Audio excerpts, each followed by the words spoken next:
Maalin mahaaf sa wahili lawudaha.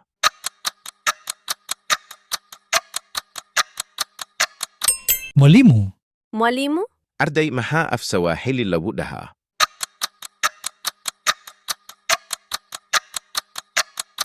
Mwanafunzi. Mwanafunzi.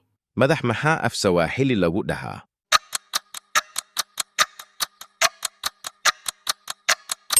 Kichwa. Kichwa. Timo mahaaf sa wahili lawudaha.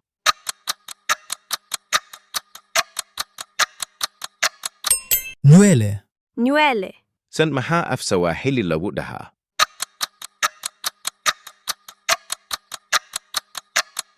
Pua. Pua. Arab mahaaf sa wahili lawudaha.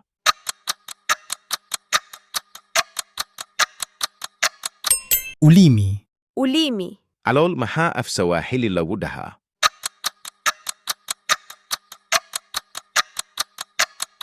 هذا جوابت تقانيد نغو سقر كيف تفلد مهدسني